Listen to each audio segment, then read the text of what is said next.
Hey guys, it's your boy Deempo. Welcome back to the channel. I hope everyone's doing well. And today we're back with some more Arena Breakout Infinite content. In particular, we'll be discussing the state of the game. Before we get started though, guys, if you do enjoy the content, please don't forget to hit that sub button. It will mean the absolute world to me. And also, if you further like to support the channel, you can redeem our content creator code for you to get some free stuff. I'll leave a link in the description below. So essentially, if you're a new player, you get a free skin and a free 2x2 case. And you also get a armor bundle, and you get some free coins as well. And I think the newer a player you are, so if you're under level 30, you get a lot more rewards than everyone else. So once again, if you do want to support the channel, you can redeem the code in the link below.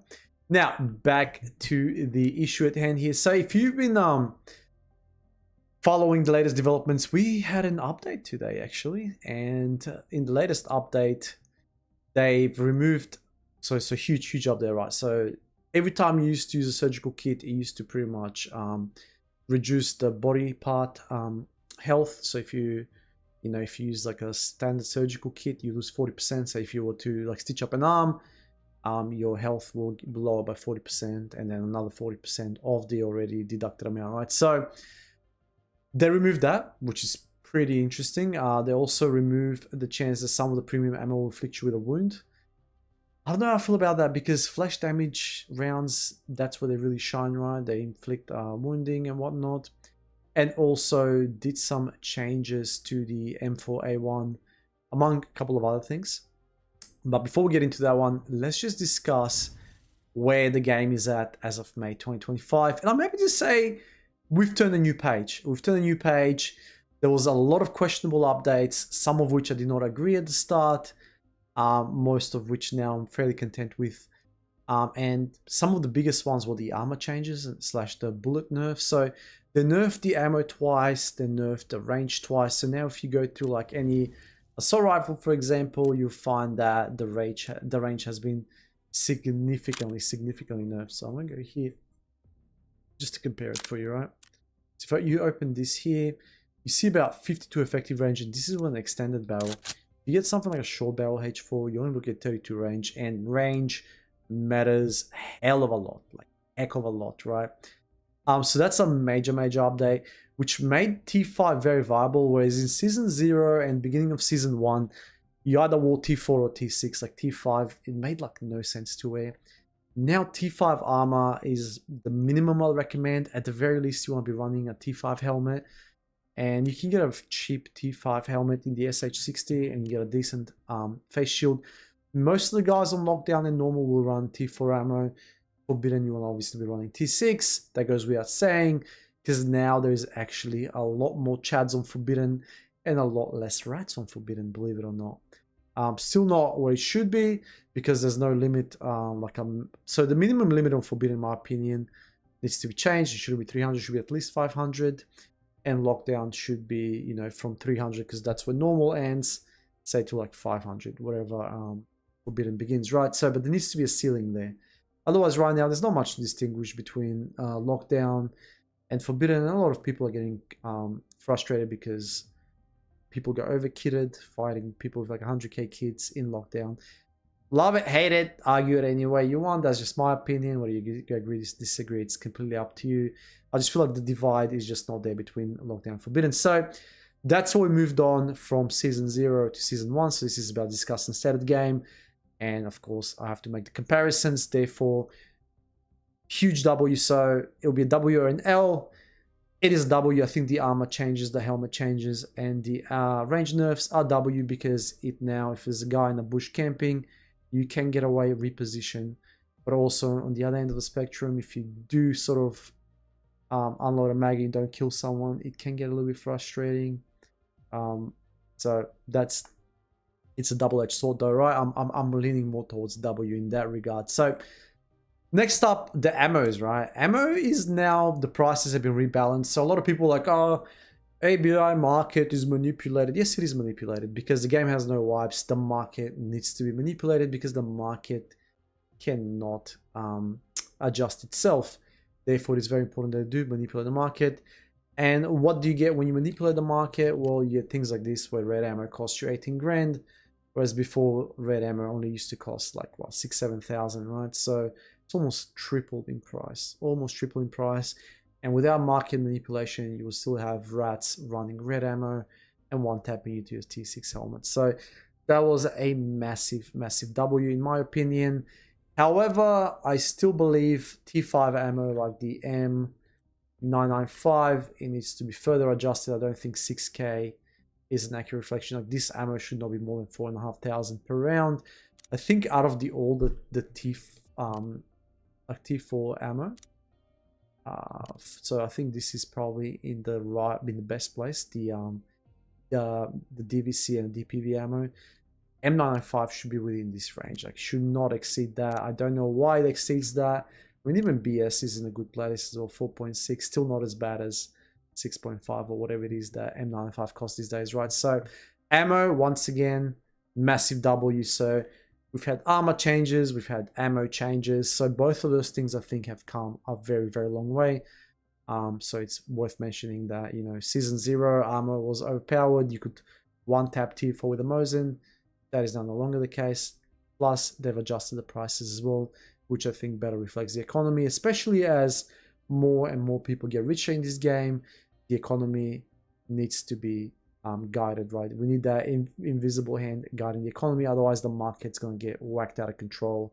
And then things are going to be either too cheap or too expensive. There'll be no medium there. And therefore, I think it's important that the market is adjusted accordingly. So moving on from the ammo and armor adjustments, which I think have been the biggest W's in the game has also added new maps and new modes. So if you're someone that stopped playing Season 0 and you got bored of this game, if you were to come back, you will find that there's been tons of like changes, tons of new modes. So if we here look over here, so you have normal, lockdown, forbidden, as there always was there, but now you also have special ops here, right? So you have solo ops, you have secure ops, you have team elimination, team deathmatch that alternates, and they'll be bringing back special events like the storm event and mini armory and mini farm. So the game has expanded on this content significantly, but not just expanded on the content, also it became accessible to new players, returning players. It is now in a place that has a lot to offer to everyone. Like for the hardcore players, they can always play Forbidden. For the solo players, they can play solo ops or secure. Yes, you may argue we need more than 2 maps and all the maps needs to be unlocked. My counter argument to that is, before this game goes on Steam, I don't think that's a good idea because the current player base cannot sustain it. At least not from an Oceanic server perspective. I feel like on Oceanic we don't have enough players. I'll be queuing for solo ops in Northridge, and for 10 minutes straight I couldn't find a game. Like the search will back me out twice before I can even get a game. TV station, a bit different, but if you dilute your crowd too much, then you're going to create huge queue times, and then also you're going to get a lot of like scav lobbies, and that will piss off a lot of players. So yes, new content is a big W, but also you don't want to dilute the audience too much. Therefore, I think they need to have a measured approach as to how many modes they release and how often they release them. Having said that, an L of this update is the fact that these modes are only here temporarily. So these modes were actually meant to be released about 7-8 days from when this video is recorded. But there was such a huge backlash on the first day that the devs did a full U-turn and then just pretty much walked back on everything and they released it. And that's how you know like the devs listen to the crowd when they do stuff like that. It's very important that they do become responsive, right? The more responsive they are, obviously, the faster we can get these changes implemented. The less people you piss off, the more players you retain. So that is the major changes, I would say. Now back to these notes at hand here.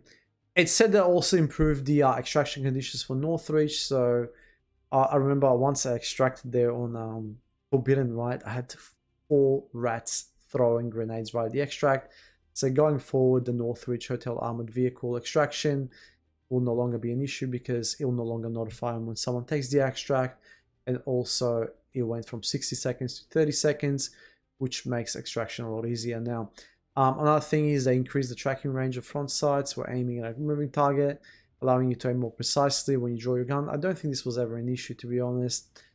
Also removed the body part HP reduction that occurs when you use a surgical kit.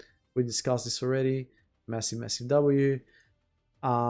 wounds, they're obviously also ammo doesn't wound. I don't know how I feel about that. I feel like there need to be something that can diversify the ammo. And the wound mechanic is not too annoying in this game anyway. Like the shrapnel doesn't, you don't bleed out as fast as Tarkov. Therefore, I don't think, unless you have 4 stacks of blades inflicted, I don't really think that's a major issue by any stretch of the imagination. The rest is all visual bugs. Now, there is a massive L with this update, and that's the audio. Whether or not you have special audio or not, the sound is dog shit. I'm sorry to say this, but the sound is freaking bad. Like, you'll be hearing people behind you on your right, they'll sound like they're in front of you on your right. Like, I think the sound was really good in Season 1 and Season 0. Now they just absolutely cooked it all. I don't know why they had to update the sound. I know they're aware of the issue. It's a huge issue, so hopefully they fix that very soon. So this is the only L I can think of. Another smaller L is how they closed off a lot of the windows on farm. I felt like those were like tactical picking points, especially on farm, right? Like a lot of the windows have been blocked off. I don't know how I feel about that. Yes, a lot of people used to rat and snipe you through the windows, but it's a vantage point. Sometimes if you're a good enough player, you can utilize it. But obviously you can also get caught out by scavs. So I don't agree with those changes. But as I said, these devs keep on making changes every season. They're very responsive, so there's always a chance they might revert it back depending on player feedback. So another W for the gamers that actually spend money on this game is the Composite Case, which now comes with a free keychain. You get extra slots. I think the 1,200 now. Yep, so you get extra slots on the market as well, and also how many items you can sell at a time. So I think that's a massive W, right? So it is a huge W if you're someone that spends money on the game. A little bit of an L is the fact that they only give out 2x2 cases periodically, so you cannot like cannot have this permanently. The 1x2 is permanent, so it does give paying players a bit of an advantage over non-paying players. We've had this debate many times. We've killed this conversation to death many times. The only pay-to-win aspect in this game is a Composite Case. Oh, but Dreampo, you can buy Cohen. Guys, I've not purchased a single Cohen. Not one. I'm sitting on 509 million, right? I have a full-time job, so I do this part-time, right? I'm married. I go to the gym every day. I touch grass. I only have... So if you look at your average full-time streamer, they have about 1.5 to 2,000 hours in this game. I'm only sitting on 778 hours. So if I can do it, you can do it. There's absolutely no need to purchase Cohen. Purchasing Cohen is dumb. Don't do it, guys. Don't do it. I would highly advise against it. It is just not worth it. Like, this game throws money at you. It absolutely throws money at you. There's tons of events, tons and tons of events that you can get reds from. You know, they have the double, what is it called? Where is it? Let me see if I can pull it out. Just one of these, I got a red yesterday from this. What is it called? Here, double prosperity, right? So if you go here, I got a necklace yesterday. So twice a week, you get to roll it, and you get a chance of a lion or a necklace, a lot of gold items.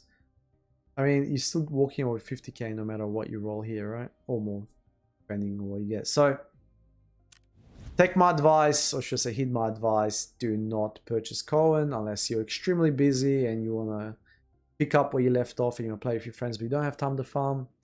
Then okay, but aside from that, I would recommend it. If you do go down the purchasing route, there is resellers, official ABI resellers, where you can get a little bit cheaper.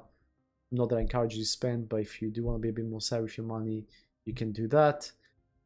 So yeah, anyways, I think that is the current state of the game. Big W in terms of combat, big W in terms of adjustment. Some small L's here and there regarding the sound. I mean, cosmetics still haven't been fixed.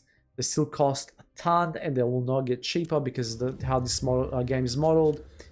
This thing was still gacha mechanic. They'll now handed us out what they call the shop links, where you don't have to do the gacha. You can go and just play straight money without buying bonds, and it supports my channel. Once again, even though I get financial incentive on it, don't do it. I don't want you to use it. Don't do it, guys. Save your money. You're better off just like rolling, I don't know, like for gloves or for knives separately. But even that, it's not exactly worth. I mean, 5,500 for that or 6,900 for the whole bundle. they really need to relook how these skins are priced and rethink their business model. Sometimes volume at lower price is better than no volume at high price, right? So I highly advise them to rethink their strategy. But hey, they're developers, I'm not. I'm just throwing my 10 cents in there. Anyways, guys, thank you for watching. Let me know your thoughts in the comment section below, and I hope to catch you next video. Peace.